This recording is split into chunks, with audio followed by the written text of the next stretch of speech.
One thing I've been noticing a lot lately in my life, and then through talking to other people, realizing that the adversary's been really kind of out to get people lately, which to me leads me to believe that something really good is about to happen, because he's trying to get you to not see that, to not be thankful, to not be ready for the good things that are about to happen, to walk away from it, those types of things. So that's what I'm basically teaching about today.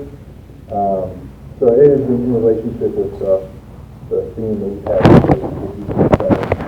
And with that in mind, I figured I'd go and look at Christ himself and the situations that he was dealing with, like the opposition specifically, whether it was directly from the adversary or people, just like random people or people that he cared about, or himself, whatever the situation was, whatever the opposition was, how he dealt with it, and sort of the general topic.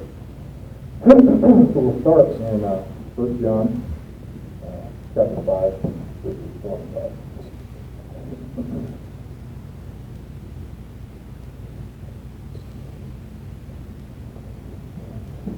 And I'm reading from the NIV. For everyone born of God overcomes the world. This is the victory that has overcome the world, even our faith. Who is it that overcomes the world? Only the one who believes that Jesus is the Son of God. So that's how we obtain victory over our struggles. Whatever the opposition is, that's a guaranteed way of not just like persevering through it, not just enduring it, but overcoming it with so what's up? That was 1 John chapter 5, and verses 4 and 5.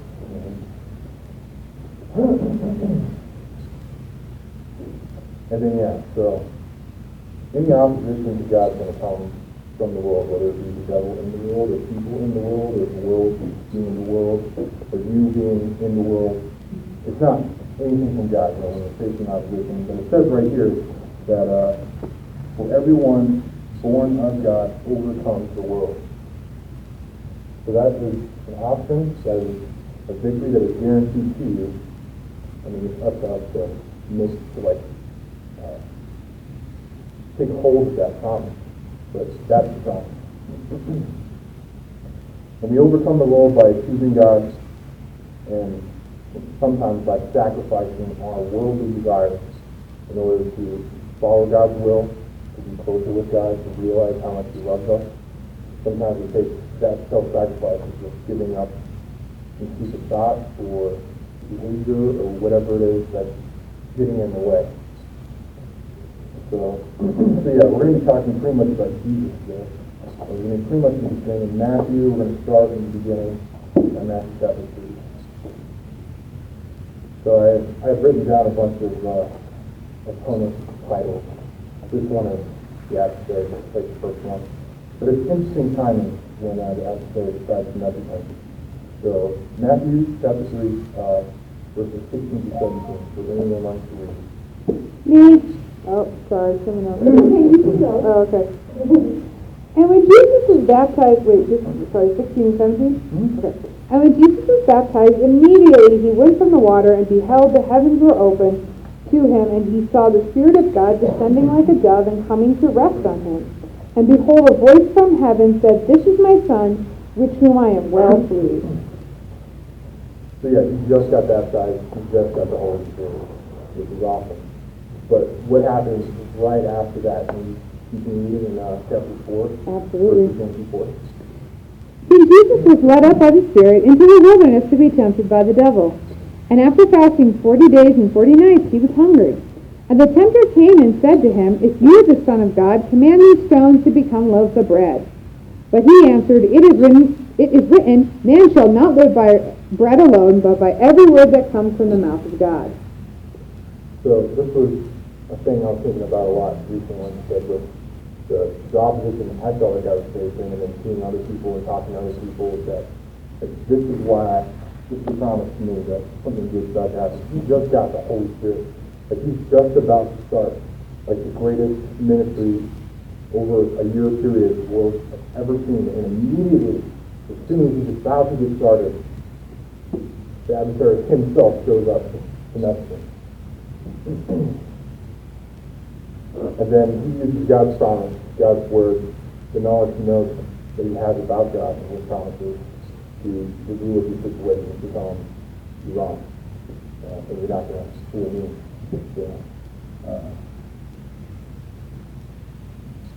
And yeah, it seems like when something really cool is about to happen, particularly God's cool about to happen, is when the adversary and the world and all these things are going to really start to give you reasons to doubt. And then, I was thinking, what if the story of Jesus Christ ended right there? What if he got baptized, he got the Holy Spirit, and then the adversary comes and tempts him, and he'd be like, yeah, you're right. I'm sorry.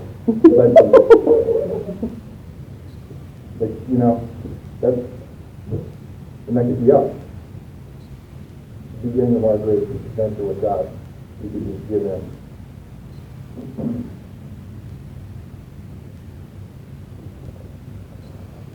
And I'll continue reading in chapter 4, verses 10 to 11. Jesus said to him, "Away from me, Satan, for it is written, worship the Lord your God and serve him only." Then the devil left him, and angels came and attended him. So Jesus' resolution to be faithful, to not give up, to not just immediately quit or immediately fall into a trap, caused Satan to flee. That was his resolution with God. And he said, well, what can I do? I think his word.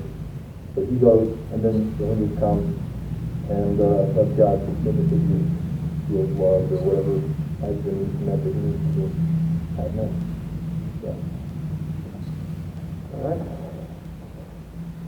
Continuing on, we will go to Matthew chapter 9.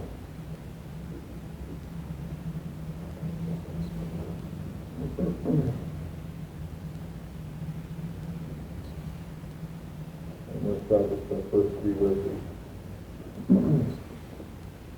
Jesus stepped onto a boat, crossed over, and came to his own town.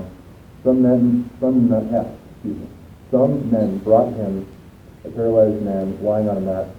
When Jesus saw their faith, he said to them, "Take heart, son, your sins are forgiven." At this, some teachers of the law said to themselves, "This fellow is blaspheming."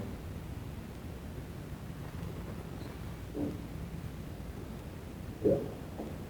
So, this is the worldly, lawful people. From their perspective, that's what it is. I mean, when I see them, I don't see them seeing Christ. They just see a guy, and they're like, look at that, what is he doing? He's being a blasphemer. And this is the type of opposition that Jesus Christ himself is facing. And as we'll find when we continue to read, he knows what they're thinking about him, that he's a blasphemer, saying that about him. And so that's the thing that we deal with. When we're walking through our life and we're trying to do good things for God, and then someone comes at us and just says something it's totally just out of left field, and you're like, what? What does that have to do with the things I'm trying to do that I have been doing? And people are trying to tear you down, and trying to distract you from that.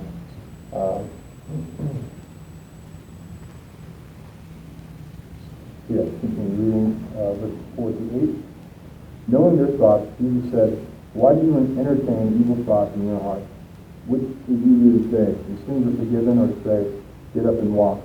But I want you to know that the Son of Man has authority on earth to forgive sins." So he said to the paralyzed man, "Get up, take your mat, and go home." So the man got up and went home. The crowd saw this, and they were filled with awe, and they praised God who had given such authority to a man. So, if he had just, this is Jesus Christ, he just asked, he doesn't really do his best, but just suppose that it's not Christ, it's Jesus Christ. We're in the situation, and we hear this criticism, and we get sidestepped by that. It gives us a moment of self-doubt, and we don't walk out on what we think God wants us to do. This man wouldn't have been healed firstly, but also the crowd would not have been filled with awe, and they wouldn't have praised God in that moment. And the other thing that struck me about this moment is that he proclaimed that this is the authority that God has given me, and that's how I'm going to do it. So he did it through the authority of God, and that's the victory that Christ accomplished And that's the victory that we have. That's the authority that we have as God's children, like it says in 1 John. We do crazy stuff. And so, yeah. That's how we dealt with that specific moment of opposition. All right. Continuing on, still in Matthew 9, we're going to read verses 32 to 34. Would anyone like to read? I will. Go ahead. 33 through 34. And as they were going away, behold, a demon-oppressed man who was mute was brought to him. And when the demon had been cast out, the mute man spoke. And the crowd marveled, saying, never was anything like this seen in Israel. The Pharisees said, who cast out demons by the prince of demons? That's right. Thank you. So again, like, thinking of yourself in his position, the Pharisees are people that are supposed to be the people that are like his cheerleaders, being like, this is the guy, because they're the guys that are reading the book. They're the guys that should be like wanting the people to be healed. They're the guys that any person should expect, like, these are my guys, this is my parents' section. And instead of that, they're saying that he's literally the opposite of Jesus Christ, that he's serving Satan, and that's how he can do this. He's brutal. Yeah. Next level girls. And yeah, think about it. You're Jesus Christ, doing all this stuff. And you got the Pharisees who are supposed to be your guys. And they're sitting there telling you that you are literally the worst person on the planet, and that's the only way you can do things is because you are that bad of a person. That's pretty messed up. That's right. And yeah, I mean, in the real world, I think they're still probably not. But, I mean, they can be, but I'm just saying in our day-to-day lives, you're probably not going to see, like, someone from the fellowship or someone that you respect say that you're a faith worshiper because you're trying to help somebody. It's usually more subtle than that, but that's the thing you have to consider as well. And, you know, you might feel slighted as well by what people say, but, you know, Jesus just did what he did, and he didn't worry too much about what people thought or said. And if you had to address it, then you would. So there's another account in Matthew 12. I don't know if we need to read it. Yeah, it's just another instance of people, Pharisees, religious leaders, calling him a follower of Satan. I'll go ahead and read that. They brought him a demon-possessed man who was blind and mute, and Jesus healed him, so that he could both talk and see. All the people were astonished and said, "Should this be the son of David?" But when the Pharisees heard what they said, it is only by Beelzebub, the prince of demons, that this fellow drives out of demons. And that's another thing, you know, I mean, the opposition, the adversary, when he works with people, like, these people are starting to see him and think, like, oh, this really could be the Christ. And then these guys are like, no. And not only is he not Christ, he's, again, the worst human that we've ever seen. So that's rough. I don't want to be that guy, so I try to be mindful about when I talk to people, when they're trying to do things, like what am I saying? Am I being this bold condemnation? So yeah, that just was another instance of some pretty horrible standards that Jesus Christ had to deal with, and still continue on with his ministry doing God's work. And people are just constantly, one way or the other, just opposing him, whether they're just talking crap about him, or like actually trying to physically stop him from what he's doing. He just continues on doing God's work. All right, so we're going to go back to Matthew 11 and read the first 3 verses. This is really interesting. This is concerning John the Baptist. And I'll let somebody read this and then we'll talk about it. So it's going to be Matthew 11, 1 through 3. So it came to pass when Jesus finished commanding his 12 disciples that he departed from the And when John had heard in prison about the works of Christ, he sent 2 of his disciples and said to him, "Are you the coming one, or do we expect?" So this is John the Baptist, the guy that was really responsible for baptizing him earlier, as we read. Like, he's the guy that's supposed to herald when the Messiah is there. He's got the Holy Spirit. You watch that. You watch that happen. You watch the Holy Spirit come down like a dove upon him and say, proclaim out loud to the world, "This is my son, in whom I'm well pleased." This is John the Baptist, like a really badass believer, who, I mean, by all accounts, is one of the most badass believers, maybe next to Jesus Christ. And he, right now, is doubting Jesus Christ after seeing what he saw. Isn't he his cousin? Yes. So, and it's his family. Like, all these, and like, so, again, from Jesus Christ's perspective, if you're in his shoes, this guy's your family, this guy saw what you did, and he's not like the disciples or some other people that you might expect to be foolish. Like, this guy is supposed to be honest, and he's the one that's doubting him. Like, he's the one that's doubting him. Like, could you imagine that? Like, your best friend in the fellowship just coming up and just being like, I don't know, man. I don't know. Are you saved? Do you really have the Holy Spirit? Are you the guy? I don't know. Like, how would that make you feel? Somebody said that to you. Somebody that matters to you that much.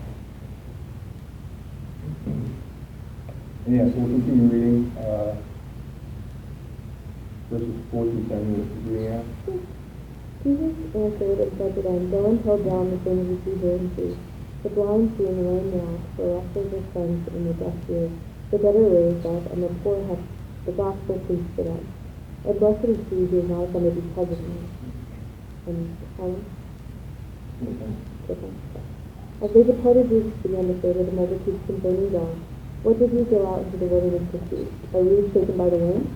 But what did you go out to see? A man clothed in soft garments? Indeed, those who wear soft clothing are king's houses. But what did you go out to see? A prophet? Yes, I say to you, I am more than a prophet.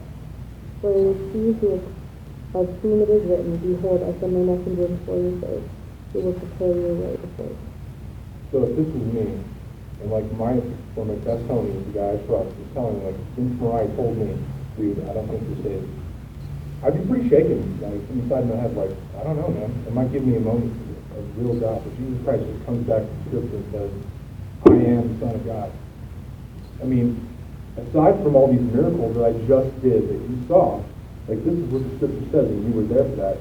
So he's got that level of confidence in who he is because he knows God, because he talks to God, because God told him. I mean, in addition to what the Scripture says, but his personal relationship with God enables him to have that level of confidence that when John the Baptist has doubts about him, he's just like, he's fine, that John. He's crazy. He usually dies or something on him.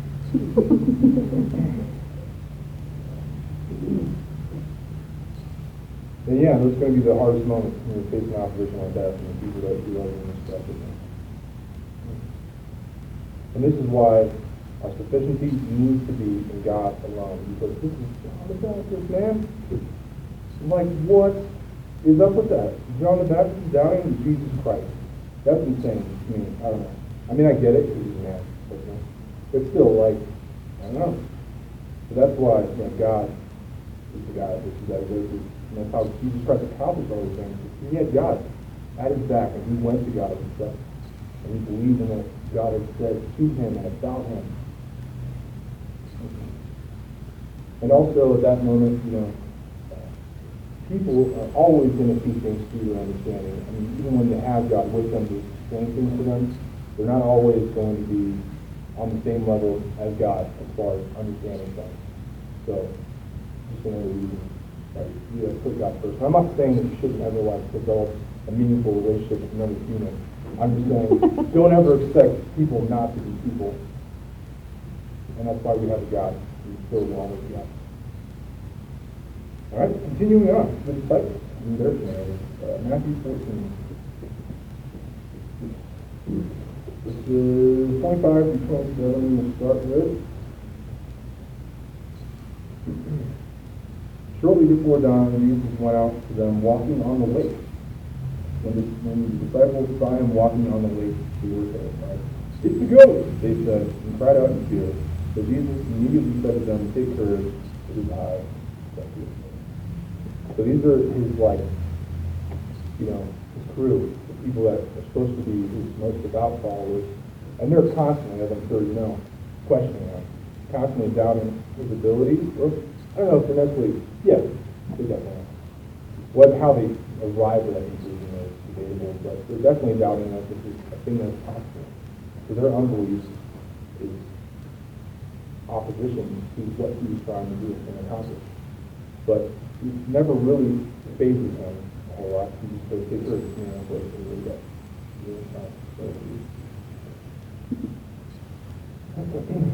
And then, continue reading 28 to 32. Lord, if it's you, Peter replies, tell me to come to you on the water. Come, he says. All right, good enough. Then Peter got down out of the boat, walked on the water, and came towards Jesus. But when he saw the wind, he was afraid. And beginning to sink, cried out, Lord, save me. Immediately Jesus reached out his hand and caught him. You of little faith, he said, why did you doubt? And when they climbed into the boat, the wind died down. Then those who were in the boat worshipped him, saying, truly you are the Son of God. So yeah, there's a bunch of things to consider this. Again, Jesus Christ's perspective, because again, this is the thing we can think about in our own lives. There's people who are constantly like, how do we deal with people constantly doubting us? And not to say that we need to always think that we're right, but how are you going to walk through your life just shaken by every criticism from anybody, ever, and be able to walk confidently in knowing that what you're doing is God's work or God's will, if you're just going to fall apart and not be able to do what you do. But then also the whole thing with Peter, it was his fear that his connection with the world and his body, that the autonomous reaction of his body and that fear of dying that caused him to have a moment of doubt in Christ. When he saw him walking on water, he'd seen all the stuff that Jesus Christ has done. So, he had a moment of doubt because of that.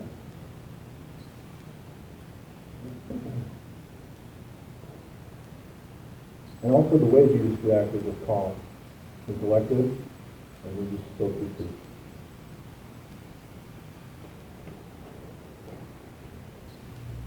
All right, moving on to Matthew 26. This is a pretty interesting one for me. So we're going to be reading verse 59. That's it, this one. Going a little farther, he fell with his face to the ground and prayed, my Father, if it is possible, may this cup be taken from me, yet not as I will, but you will. So my point with this whole thing is, again, you're in Christ's point of view. Why would he make this prayer? Because he has doubt. He's taken the thought into captivity by bringing it to God. It's not like he's weakened it in any way. As soon as he has that, he just brings it to God and says, and it continues on. But Jesus Christ, as a man, still had to deal with his own thoughts. And he still had to take them to God in order for God to help him. And this is, yes, Jesus Christ. So if that's happening to him, then you should never feel bad about having doubts of yourself. It's just a matter of what do you do with that. Jesus Christ immediately gave to God and continues doing what he's doing.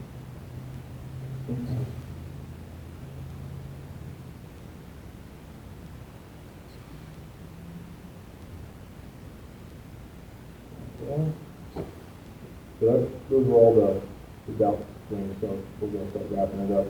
I've got some more scriptures before I want to do close.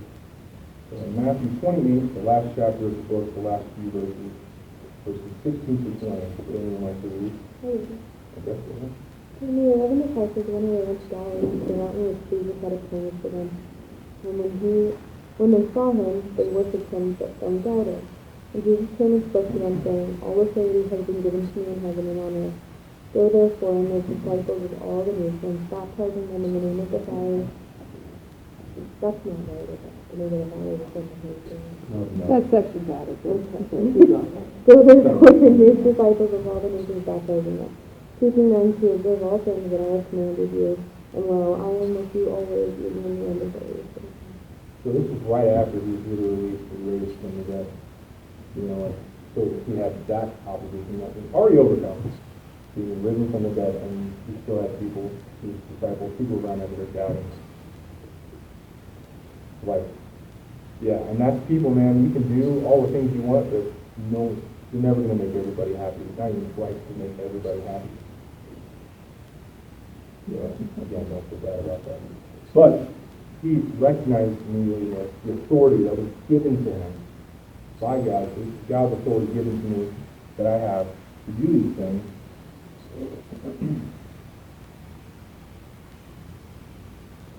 And then, so always recognize that the authority that we have as fellow children with Christ of God. That this is the same things that we're promised as well. And also, Jesus is with us in spirit, as he says, surely I am with you always to the very end. To the very end. I mean, Jesus is there, God's there, we're always there for you, for me, whatever we got, that talking. But God is responsible for all the things in Christ with us. And that's important to recognize that when he says that, the authority given to me, he's recognizing me. None of this would have happened if God didn't give this to me, right? So, again, taking everything to God, and that's how he can get to himself God. That's how we can just brush all that stuff aside. Things are getting in his way, he's not really sure. Walk right through it. It's God's there. It's God's the one doing it. But Christ, the difference between him and every other man is he had the courage and the love for God to just follow and to just do and to not let things like mess him up too bad. I mean, the worst thing that happens is you ever take a stock captive and take it to God and just continue on. That's pretty awesome. But that's the thing that we got to be inspired within ourselves to have that courage to walk out. So we're going to close and 1 John 5, again, which is going to be 4.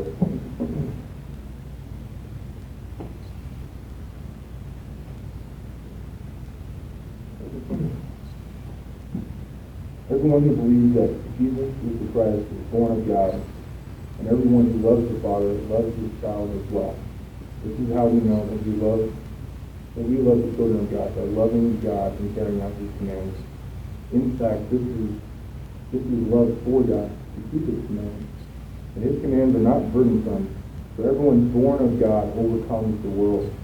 This is the victory that has overcome the world, even our faith. Who is it that overcomes the world? Question I'm asking. We do. We do. By faith. So if any of you are not yet born of God, that's how you do it. By recognizing those things, then it's on our inside as well. Or if anyone wants to know, Brother Larson and they want the way out. That's one way of guaranteeing victory.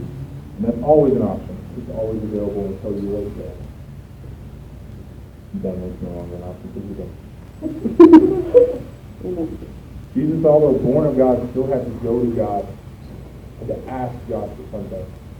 Like God just does things for him. He just does things for us. But there are certain things, certain moments where he had to ask him, and he would take something to God for God to be able to handle it. And that's Jesus Christ. So that's the example we should follow. The victory is literally yours, take it or leave it. But it is your victory. It's just up to you whether you want to take hold of it or not. Jesus had patience with people who had doubt. And that's what we should be expected to do as well. I mean, so my point of my teaching wasn't to like flip out on people who are doubting us, but just to recognize it, to never let those moments undermine what you're trying to do with God, And also, when you think about that Jesus Christ had that much patience, because God taught him to have that patience for his people. So you can expect God to have that patience with you as well, when you have that. Which is definitely why you should go talk to him about it. Because he's going to be the guy that wants to help you. And, so claim your victory over your own doubt. As well. As you got about it. So, I guess I'll pray. God, thank you for today. Thank you for loving us. Thank you for letting us be your kids. Thanks for choosing us to be your kids. And I just pray that all the people that have been facing opposition recently or about to, that you can just really show forth in their lives and just remind them of the victory that they already have over whatever it is that they're getting scared of. Like it's already the thing that's been done with. It's already promised it. So I pray those things in Jesus Christ's name. Amen.